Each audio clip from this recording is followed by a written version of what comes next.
Hello everyone and welcome back to another video. In today's video, we're going to be talking about both of the B+ tiers that are taking place this weekend. You're going to have Valhalla 4 happening in Denmark with Zomba invading, which is super exciting. And you're going to have King of Bombs in America with a bunch of really talented players showing up. And let's just get right into it. So let's start with King of Bombs, and we're going to be staying in the top 8 for a majority of this video just because these events are fairly top heavy, but I do want to talk about possible upsets that can happen. Our first top seed is going to be Mudace, and I wouldn't expect him to get upset. He is going to play Doofus, who is a very good Game & Watch player, but considering Mudace's record versus Meister, I'm not too worried about that one, and then he's going to get either Shu or Atomic. I'm not worried at all for Rob, and another thing, Mudace has a very good record versus Zero, so he should be able to deal with Shu as well, even though she is an exceptional player. Definitely someone to look out for this year. And then our next top seed is going to be Anathema, and of all the top seeds, I think he's the one that's the most likely to get upset, and it's not because I don't like him. His first matchup is going to be up against Zerxel, and I would expect him to win that. With the second minute he goes on stage, Rob just destroys the character. Then you're going to have either Beastly or Deathspade, and Anathema has beaten Deathspade before despite the matchup being super bad for Rob, so I would expect him to win that encounter if they do play again, but it's definitely a tricky one. Though I think Beastly, I think he is a very scary opponent. This guy is insanely good. I think we're going to see some pretty big pop-off events from him this year, and this could be the first one with an upset over Anathema. Now, of course, Anathema is still very good versus Diddy Kong. He's had very competitive sets with Tweak in the past, but Beastly's style of Diddy Kong is not the same as Tweak. Tweak's style is kind of unorthodox, in my opinion. That's why it works so well. People just really aren't ready for his tempo, and I think you can kind of make the same arguments about Beastly. He just mixes in aggression and patience so well, and there's definitely a possibility where he can upset Anathema. Also, it should be noted that the only time Anathema and Beastly played, Anathema did win, but that was 11 months ago, and Beastly has gotten significantly better, so we're going to have to wait and see. Our next top seed is going to be Shattuck, and his first opponent in the top 32 is likely going to be Spickles, who's playing Luigi. And Luigi's been doing really well this year, but it's Core and Luigi. You would definitely expect Shattuck to take that one. Then he's going to either have Nico or Skinny the Pooh, and considering that Shattuck beat Karama in their last encounter, I would expect him to beat Skinny the Pooh. And he has a 3-1 record versus Nico. I wouldn't say Cloudcorn is super swinging into either character's favor, and Nico did look really good at Luminosity, makes big moves, but I would still expect Shattuck to take it, both because his form has been impeccable, but also just because the record is in his favor. And then finally, you're going to have Onin, and he's first opponent is likely going to be Zai or Z, and I think Palutena actually has some pretty interesting tools versus Steve, but I would still expect Onin to win that one. And honestly, you can say that about all of the characters in Onin's kind of chunk of the bracket. Bayonetta definitely has some tools to play against Steve, though I would still expect Onin to win. And Rob, I would argue, even beats Steve, but I would still expect Onin to win just because he's such a talented player. He really is one of the best in America, and I think he's going to top 8 winner's side. And just to briefly look at the loser side for a couple players that could get into the top 8 that aren't seeded to get into the top 8, you always got to keep your eye on the Kazuya players like Burr and Skeleton. They can have a run at literally any moment because they just need 3 interactions to win a game. I think Skinny the Pooh is really good, and he's been really impressive beating players like MK Leo and Shootone, so he definitely has a shot to get into the top 8. Deathspade has also shown some pretty high highs, and we're potentially going to get this Ditto between Deathspade and Geist. I'm really interested to see, is he going to go Sora? Is he going to force the Ditto versus Geist? Because I would say that Geist is the better Bale, or maybe just the more proven Bale, but I'm really excited to see that matchup if it does end up happening. And then I finally got to give a shout out to other Rob players in Atomic and Grayson. Rob has just been pushed so far recently, and if these guys are implementing the new Rob stuff where they hit you with Rob Nair and you die at 0, they could definitely get into the top 8. And we have arrived at the top 8. We're going to be starting in the winner's side, of course. And I do think there's a possibility that Anathema and Onin can get upset, like I mentioned, but I would expect them to make top 8 still, so we're just going to be doing the projected seeding. And our first matchup is going to be Mudace versus Anathema. These guys have played 20 times before, and 11 of those sets are going to Mudace's favor, which obviously means 9 of those sets are going into Anathema's favor, and that doesn't sound too bad. But then you look at their recent encounters. Of their last 8 encounters, Mudace has won 7 of them. He has won 5 sets in a row versus Anathema. And when players have played each other so much like these two have, they know each other so well both in and out of the game, it really can go either way, but based off the recent results, you would definitely expect Mudace to take it, but don't completely count Anathema out. Then our other matchup is going to be Shattuck versus Onin. They have played twice before. Onin wins their first encounter at Rise and Grind, and then Shattuck wins their second encounter at Let's Make Big Moves 2023, both sets being a 3-0, and I would expect Shattuck to win this one as well. I think Corin does very well versus Steve. I think she maybe even beats Steve, at least goes even with the character. She just has some really nice disjoint that Steve is not able to deal with, and Shattuck, as I mentioned earlier, his form has just been phenomenal. Now, Onin could also be playing well. Maybe he's in a really good form. We just haven't seen him, so I don't know, but I'm going to go with what I do know, and that's Shattuck's very good. In the loser side, you're going to have Shu versus Beastly as our first matchup. They've played 4 times before, Shu winning the first 2 encounters and Beastly winning the second 2 encounters, and because of that, you would expect Beastly to take it. I also think Diddy Kong is just a very annoying character for Zero Suit to deal with. I would definitely say that he wins the matchup. He's just so low to the ground, and it's really hard for Zero Suit to actually use her amazing aerial. She has to rely on tilts, and Zero Suit's tilts are very good, but they don't do a lot of damage. You're just slowly whittling away at Diddy Kong's stock, and then you get hit by a grab or a down tilt or a banana, you're taking like 60%. It's also really hard to get the kill on Diddy Kong because it's hard to hit him with your super precise aerials, and overall the match is just not fun for Zero Suit, so I'd expect BC to take that one. Then you're going to have Nico versus Geist, and I'm not super confident in this one. The two players have never played before. I would say Cloud Bayonetta is a super swingy matchup into either character's favor. If I had to favor one of them, it would be Bayonetta just because she can play outside of that Cloud sword range with side B, and her edge guarding is amazing. As you all know, if you watch my Chills video especially, I think very highly of Bayonetta, and Geist is one of the reasons for that, so if he's able to land his edge guards, he should win that.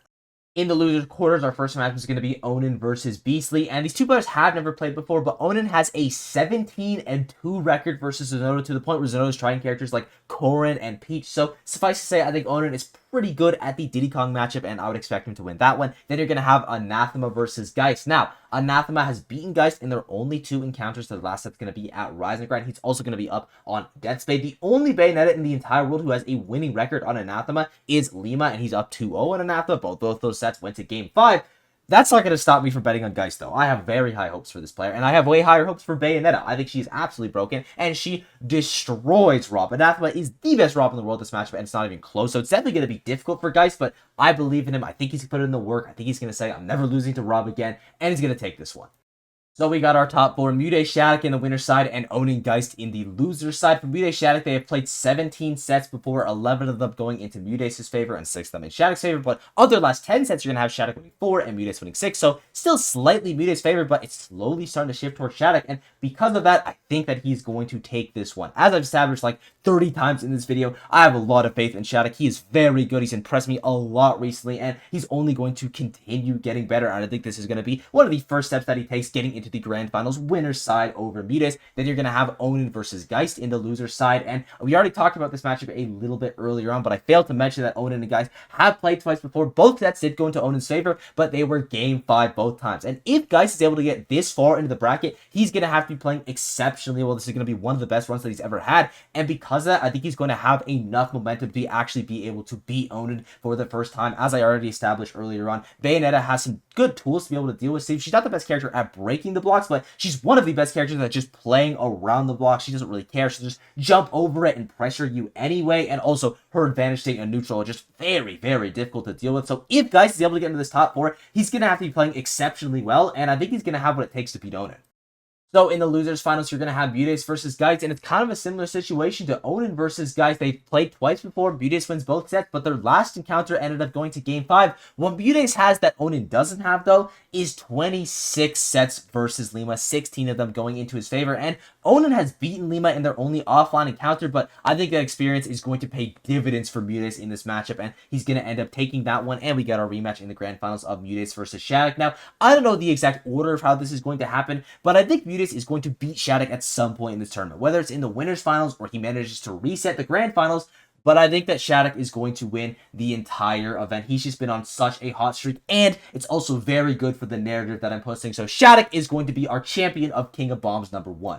Now we're going to be looking at Valhalla 4, and straight up, I know very little about the Denmark scene. I've done my best to try to find the correct mains for all of these players, but I don't have a ton to say about their individual skill because half of them I just haven't seen, and if I do get anyone's main wrong, just leave a comment down below so I and other people can know about it. But our first top seed is going to be Zomba. His first opponent is likely going to be Varavi, and I believe they play Pokemon Trainer, and I'm not too worried about Pokemon Trainer versus Rob. I think Squirtle can be a little bit annoying in the matchup, but aside from that, I think Rob does fairly well. Then you're going to have 5-3, and I believe they play Joker, and considering that Zomba has beaten MK Leo's Joker in their recent encounters, I would definitely say that Zomba should win that one. And then you're going to have Hope. Now, he's the best player in Denmark, and he has a Shenasty hero. Now, I'm not saying that Zomba's not going to be able to read the language, but if it's not in English, if it's in Danish, Hope definitely has a chance, and even without that, he's a very talented player, and Hero is a character that if you are rolling right, you can definitely make a massive upset, but he's going to have to roll extremely well to beat someone of Zomba's caliber. Editing fruit block here. Just thought I should add that when Zomba beat MKLeo, it wasn't with the Joker. It doesn't change my answer, but I just wanted to correct that. Our next top seed is going to be Lancelot. His first opponent is Sabaka, and I believe they're going to be on Lucina or Mutt. So it's going to be a bit of a swordy matchup, and I would just assume Lancelot takes it just because he's one of the best players in Europe. And then you're going to have and this one is Bayonetta, and I'm going to predict the upset here because you're going to have Lancelot on either the Crumb or the Roy. Likely the Roy, but if he's the People's Champ, it would be the Crumb. Regardless, though, both of those characters have a very difficult time off stage, and Bayonetta is able to play outside of that swordy burst range extremely well. So I definitely think that there's a possibility for the upset there, and if I manage to upset Lancelot, then he gets Mezcal, and that's Ridley versus Bayonetta. You definitely should not be losing Ridley versus Bayonetta. I know Mezcal is extremely talented, but I think if I's able to get over this first barrier, he can get over the second one as well and get into the top 8. I have a lot of faith in Bale. We've already established this. Our next top seed is going to be Luigi, and straight up, I would be very shocked if this guy ended up losing before the top 8. His first opponent is going to be Rendon, who's going to be on the Joker, and the offstage gameplay can be very scary for Luigi, and also the neutral isn't that much better, but Luigi's neutral is better than, like, most people in this game, so he should be fine in that one. Then you're going to have Dia, who's on the Peach, and I do think that is a little bit better for Luigi. I can even see that matchup being even just because Luigi in the neutral can be really annoying for Peach to deal with, even though she has float to microspace. Luigi doesn't really care. This is a character that overshoots a lot because he's going to be going for the grab. He's throwing out Zares as well, and I just think it's overall not a terrible matchup for the character. And then you're finally going to have Sintro, and that's going to be Rob, another not super great matchup for Luigi, kind of for the same reasons as Joker. The offstage gameplay is arguably even worse, and the neutral isn't that much better, but as I've already established, Luigi just looked so impressive at Smashboard Winter Season, and if he's playing like that, he's going to get top 8.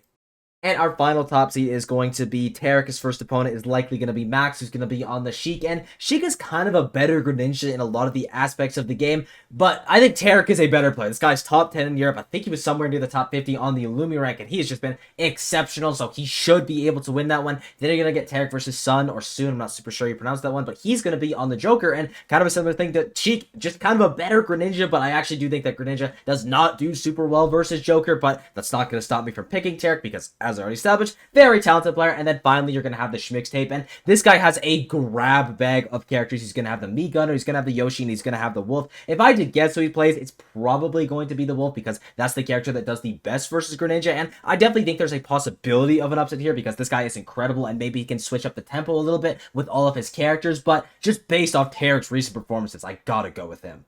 And we're going to be moving on to the top 8. Sorry that was fairly shallow, but straight up, I just don't know a ton about the majority of these players, and I'm not just going to make stuff up about them. So if I missed out on any obvious upset potential, just let me know down below so other people can know as well. And our first matchup in the top 8 is going to be Zomba versus Lancelot, and I think Roy actually does pretty well into Rob. There's not a world that Lancelot ends up going Crom here, just because the second he goes off stage, he's just going to explode. And Cola in the past has also had a pretty good record versus Zomba, but Cola is also a player that in his peak is arguably top 10 in the world, and Lancelot isn't quite there yet. Maybe this is the event where he pops off super hard and gets a massive win over Zomba, but what's likely to happen is Zomba is going to continue being a top 10 player in the world and end up taking this one.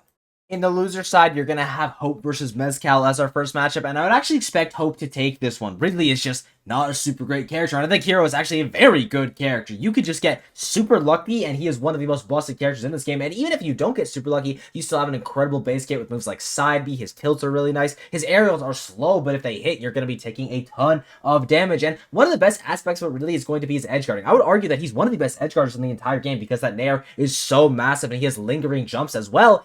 But Hero has Zoom, so he could just go to center stage and say, nice edge guarding, I don't really care. And obviously there are other ways that really can steal the stock, but that's going to be a big one taken away from him, and I think overall Hope is going to win that one. Then you're going to have Sintro versus the Schmix tape, and I'm not super certain he's going to play. I think of his characters, Yoshi is probably going to be doing the best, but I would only call that matchup even, and I'm going to say that the Schmix tape wins it just because when it's an even matchup versus a character, and the other player has characters in their pocket where they can kind of throw off the tempo, I'm just going to favor that player.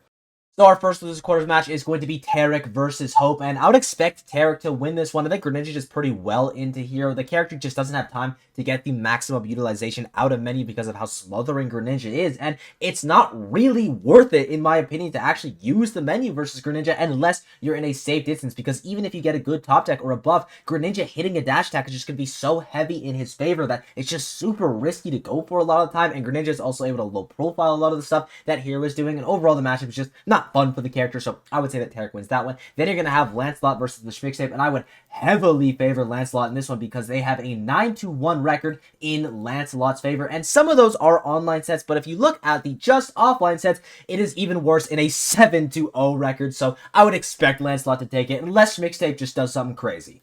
So our top 4 is going to be Zomba versus Lugi in the winner's side and Tarek versus Lancelot in the loser's side. And for winner's finals, I would heavily favor Zomba in this one. Now, Lugi is an incredible player, and he has what it takes to beat someone like Zomba, but the offstage game is a nightmare like I established earlier on. And you're also going to have Zomba with a lot of reps versus Guy, and he's winning like 90% of those reps. And Guy isn't quite on the level of Lugi, but I would say that he's pretty close, probably the best Luigi player in America. And since Zomba's record against him is so good, I think he's also going to fare pretty well into Lugi. Then you're going to have Tarek versus Lancelot. These guys have played 3 times before, and every single one of them has gone into Tarek's favor. Now, to Lancelot's credit, they haven't played in 6 months, but I would favor Tarek in that aspect because I think in the last 6 months, he has gotten significantly better, so probably not going to go into Lancelot's favor, but who knows?